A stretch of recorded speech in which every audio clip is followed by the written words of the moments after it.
Hey guys, welcome to Champagne Conversations. I'm Grant Mitt, My name's Cam Jackson. and this is a conversation about success, branding, and how to just simply win at life. And champagne is the drink of champions. Anytime you win a championship, you celebrate something in life, you succeed, you drink champagne. So this is a conversation about success and really how to help everyone win. Okay, so Cam, so first let's kind of talk about how did this even come about? Like what made us wanted to start champagne conversations? So what? We're at the post oak. Well, this is long overdue to say the least. Like Right. we've been doing a lot of. He has a podcast. I had a podcast with Hoop. So we've always kind of been on this mix and with business, and we like teaching people and giving people kind of like bits and pieces of our story. Yeah. So this kind of was long overdue. So how it happened is what we are in here at the post oak, Yeah. chilling. They bring champagne, Well, we were complimentary. shooting content. Yeah, we're shooting content. We meet at the post oak shooting content. Some complimentary champagne comes to the door. Yeah. So basically, so I stay here quite a bit for Yeah. because I come in town. You live here. You Yeah, live in yeah, yeah. Houston. So I was here for work, and I've been here enough times that I became friendly with them, and so suddenly they just brought us a bottle of champagne, just saying "Welcome to the hotel, Yeah. thank you," all that good stuff. We're like, wait, what if we had a YouTube either channel or maybe a series, Something. something, just called Champagne Conversations? Because every time you drink champagne, something good just happened. You Winning made some money, something. you close a deal, Right, you right, you right. something good happened with the business or the company or Hmm. whatever the case may be. So yeah, absolutely. And to kind of follow up on that, I kind of want to talk about why it's so important to make money and to be successful in your 20s, because a lot of people, they spend their 20s partying their life away, um, just kind of not worrying, kind of pushing life to the side until they get Hmm. older and become Hmm. an adult Hmm. until they have a family. And then Right. like we've noticed a lot of people we've grown up with, they get to their late 20s or maybe even 30s, and it's kind of like a someone slaps Yeah, them it in the hits you. face and it's a wake up call. Hmm. So what would you say, just kind of start off, that really helps you be successful early on in your 20s? Honestly, for me, it was like seeing my grandparents at a young age. Like when I was young, seeing my grandparents be their own bosses and make money, and I think that had like a really big just toll on everything I saw because Yeah. even then, like when I was younger, I used to try to sell things in my grandpa's barbershop to make money. So I was making money young, and I Yeah. was seeing that early on, and so it's kind of just in me. Like when I got 20, I was like, okay, now I have a little bit more, I would say, stability and kind of like, when you get older, your parents kind of let you give you more leeway, and they're like, okay, you could do more things. So I can take more leaps and I can fail a little bit more and I can learn a little bit more. So I really was like starting to get the kind of just the feeling of, man, I want to do my own thing. I want to make money because I wanted this life that I envisioned, and I knew the only way to get there is like to make some money and figure it out. So that's kind of what sparked it in me. But everyone's different, man. I know the kind of life I want to live and like where I wanted to take things. But everything's relevant. Some people come from nothing and want everything, and some people come from everything and then they end up with nothing. So it really just depends. Yeah, You know. absolutely. And what do you think is important as far as branding and putting yourself out there? Because especially too, one thing that I notice, and one of the common questions that people ask me Mm-hmm. is, how do you approach someone that's 10 times more successful, 20 years older than you, and you're 20, 23 years old, 21 years old, you just got a new business or you're a new salesperson at a company. Mm-hmm. How do you have the credibility to be able to compete and to succeed? What has kind of worked for you? Honestly, just me getting off my ass and then trying something, right? Yeah. So like instead of you, for instance, like when I was getting started and I would say, I wanted to, let's say I wanted to get into real estate. Well, I've already gotten to the point where I got off my ass and either I read the books or I got the information and I got the knowledge to where I can at least go to this person and give them a plan of action and say, hey, I need this. I'm going to do this, this, this, and this, and this. I've researched this and I've done this. I've done this, right? So you already have something you've done. So to say, okay, I can work with you. It's Right. always worse when somebody comes up and they're like telling you about all the things they want to do, and it's like, okay, what steps have you taken to get there? And they're like, nothing. They're like, Right. I'm looking for you to like. People don't like that. Yeah. It's like do something, and then start figuring it out yourself, and then that's when you meet that person. You already have like some motion. You already got some motion. So now an object stays in motion, stays in motion once the Yeah. right person comes along. Yeah, you know what's interesting is the best entrepreneurs, everyone I know Mm-hmm. that has been wildly successful. They're multimillionaires, they're billionaires. They take immediate action with whatever they want. And so, for example, one of my favorite sayings is business plans for people who don't start businesses. Yeah. And so, I've took an entrepreneur class in school, and they taught you how to make a business plan, not how to execute the business. That's so funny. And I have a company that revenue well over, I mean, we did almost 20 million in sales last year. Killing it. And I've never had a business plan. I didn't have time to it. I just thought about what is step one, what I need to do. Yeah. Like I didn't. I agree 100% on that, because everyone talks about business plan. That's the first thing you need to do. But it's like, I didn't use a business plan. I kind of just like got started and was like, let me figure it out. And you know what's interesting is the biggest question that people's like, okay, that makes sense, you know, a business plan, but how the hell do you know what to do? And one thing that I notice is, one, if you look at the entire puzzle, you don't know how to do step 6 or step 7 or step 8 or whatever the case may be. But what great entrepreneurs do is they kind of just focus on step 1. So let's just say the basics is, how do you start a business? Well, you can ask 10 of the smartest people that you know. Eventually you might get the answer. Let's say they even didn't know. Did you Google it? Did you look for it on YouTube? Did you do your own research?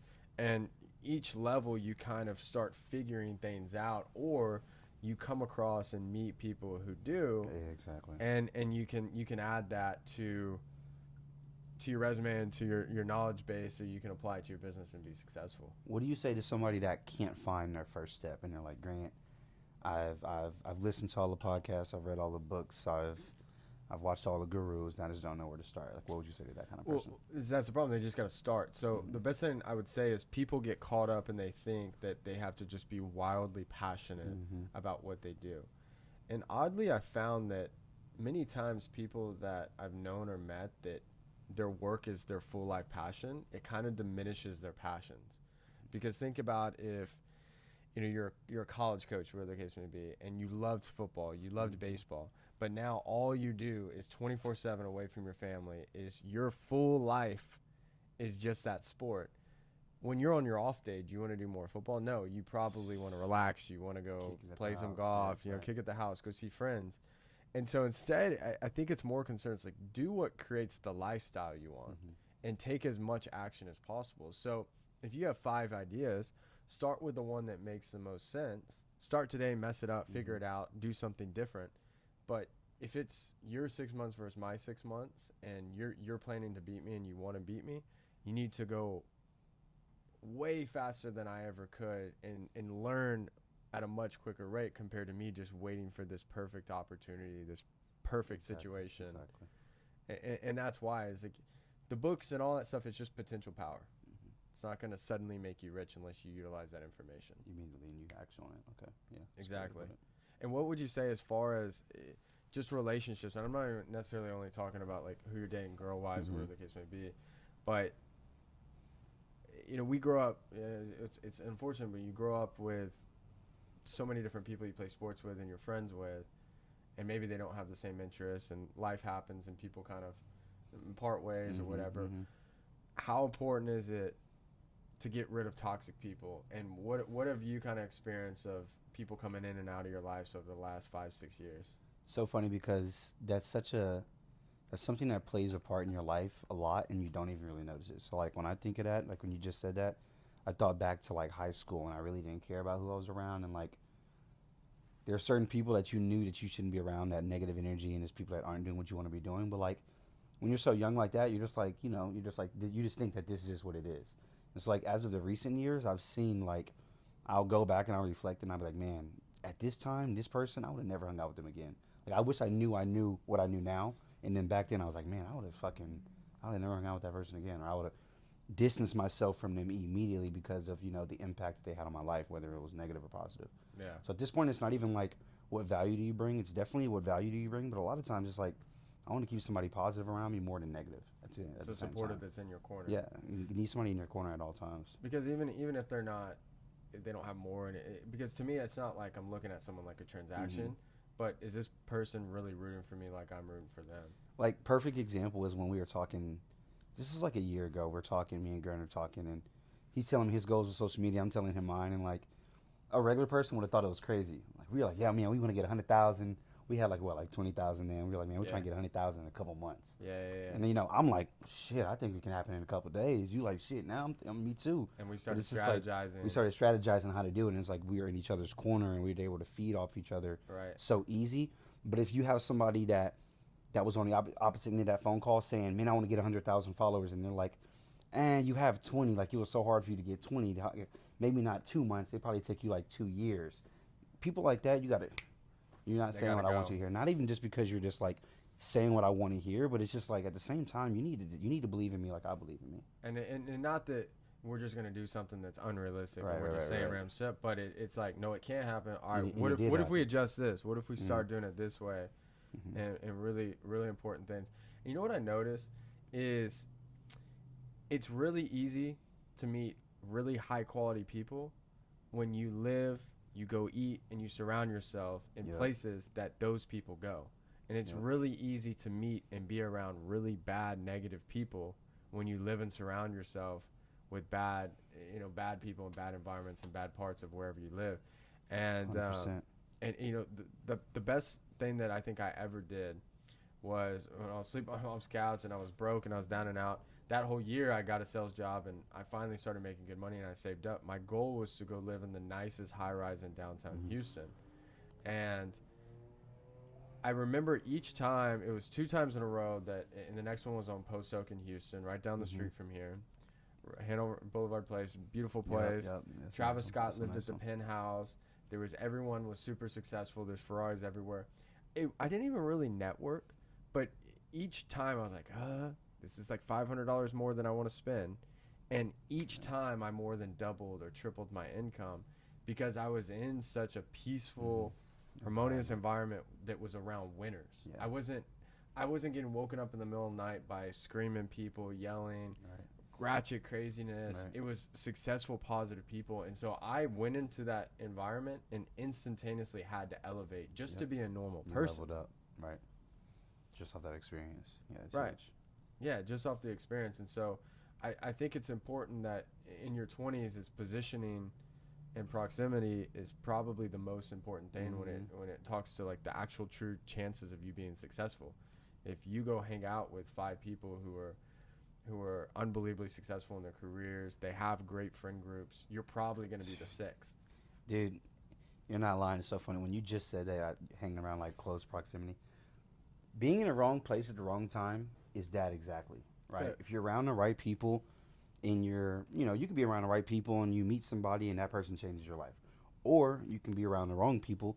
Like me, for instance, I'm in high school at this time. I'm committed to Liberty at this time, right? So I got a full D1 scholarship. I'm going to school for free. Yeah.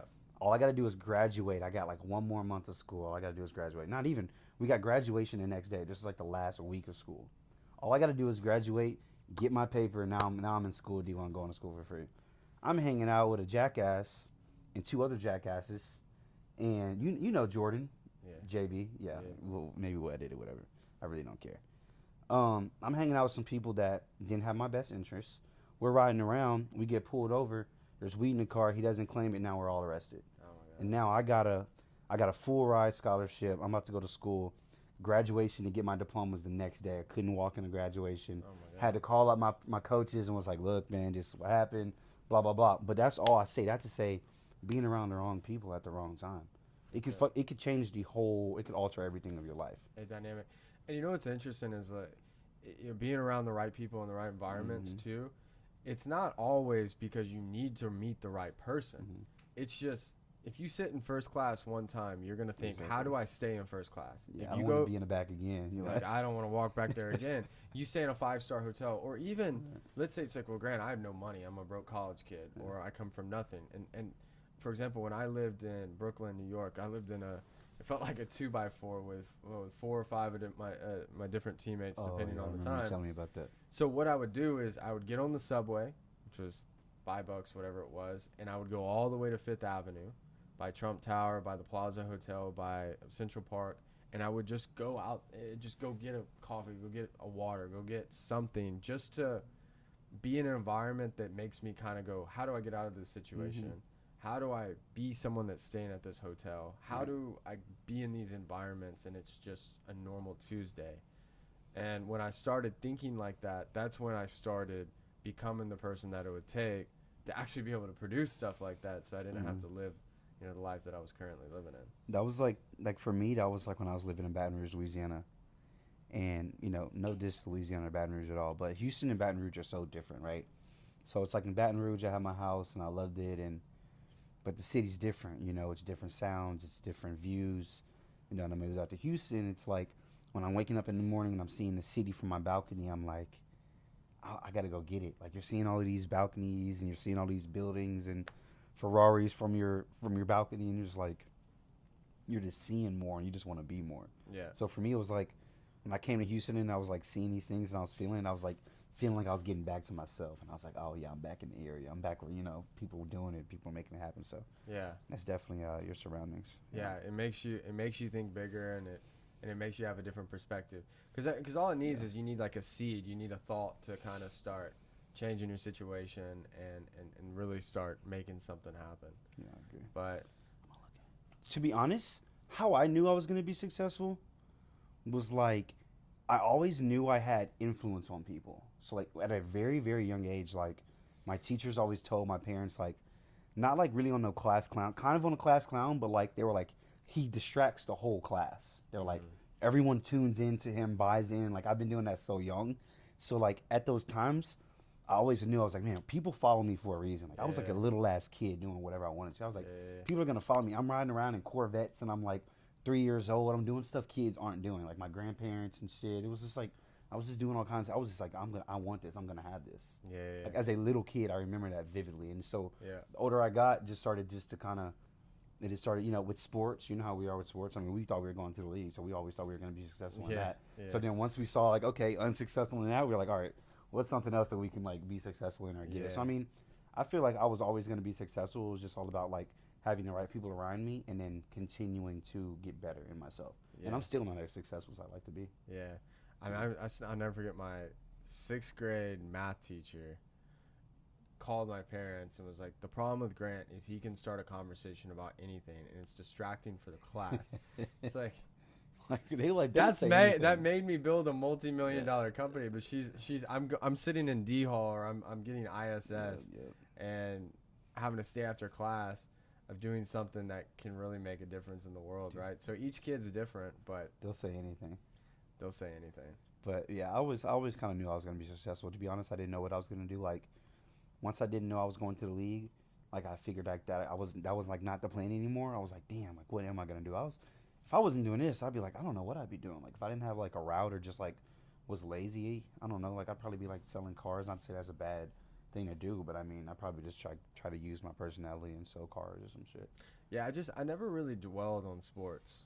Yeah, I didn't either. The second it ended, I was just like, it kind of felt freeing. That's so because I didn't have to worry or stress or hope. And what's nice about the real world, this is why I didn't like school as much as I love learning and I'm a nerd and I want to learn everything.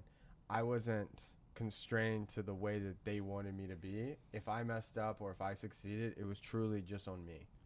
Yeah. And I didn't have to wait on anybody else to be successful, and I could just go out and make it happen on my own. And it was the most freeing feeling ever. So if you're an accountable, hardworking person that wants to go make a life for his or herself, you have the ability to in a life, especially if you're in America or if you're in Europe or somewhere nice. And I'm glad you said that because how we both played college sports, right? When I started to get into business right after college, and you were the same way, like we got into it right after college, like early 20s. Yeah. And a big problem for a lot of my friends was that transition. Because how do you go from you're on a schedule every single day, you have people telling you what to do, what not to do, you just know what you're supposed to be doing. You know what's good, you know what's bad. You know you got to go to class, you know you got to go to practice. And then when that structure leaves your life, a lot of people are like, can't wait for it. And I couldn't either. I was like, man, I hate waking up for 5 a.m.s and all this nonsense. But like, once people don't have that structure in their lives, it's hard for them to really do it for themselves and be consistent and be disciplined. So like, I had a ton of friends asking me like, bro, how did you make that transition? And I was like, bro, for me, it was like, I truly just put that drive of like football into just my career. Instead of me waking up early to go to practice and lift weights now, I'm waking up and I'm going to rent an excavator and I'm going to my lane and I'm going to learn how to use this excavator on YouTube and I'm going to be there all day just using it. Yeah. So for me, it was just like switching that focus. But I had a lot of friends, bro, suffering from that hard. I'm talking years out of college, still trying to go to the league, still trying to like play football, or still lost and not doing anything and still bullshitting around. And it's like, bro.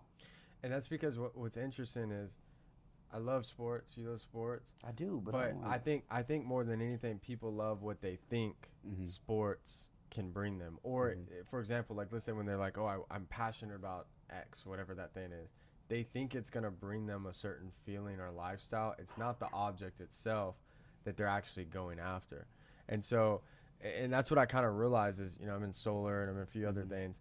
I was never 12 years old thinking I was going to be the solar panel guy. And I'm passionate about solar, but at the end of the day, I know that in 10 years I'm going to be doing something completely different. Yeah, but exactly. I'm passionate about what business can create for my employees, my people I do business with, my family, and create a life that I'm happy about, that I'm passionate about. And that brings that same feeling as someone making the NFL or NBA or being in the beauty industry or finance industry or real estate or whatever the case is. But at least they're doing something and they're trying. And it's just, you got to have some type of perseverance because, if you're not self-motivated, you're just not going to make it on a big level. It won't happen. You're not. Even if you're good. And sometimes being good is still don't cut it. It's the most crippling factor because you can get away with being a bullshitter. That was my problem throughout a lot because I was just always able to get away with just bullshitting, like always, just like whatever it was. Right. But yeah, that's not a good way to live, and it's definitely something you want to get out of for sure. What's one thing you would tell? Everyone asks this, so cliche, but what's one thing you would tell your younger self, like let's say like 15 years old? That you're right. Have 5 minutes with them and just like tell them like what the main thing you would say. Take out the biggest loan you can and buy Bitcoin. I was about to say start Uber. Buy Bitcoin. Uber or some but shit. if it can't be buy this like stock like or something like crazy time machine type thing, I would just say that you're right. Trust your instincts. You're right the entire time. What the teachers, the family, the friends, they don't know what they're talking about. Go trust your instincts and do what you know you should do, and your gut is right. Well, that's a good one. You have just enjoyed your first Champagne Conversation with Cam Jackson and Grant Mitt. Cheers. Some more success. To many more, and we'll see you guys on episode number 2. Make sure you like, follow, and subscribe. Cheers, guys.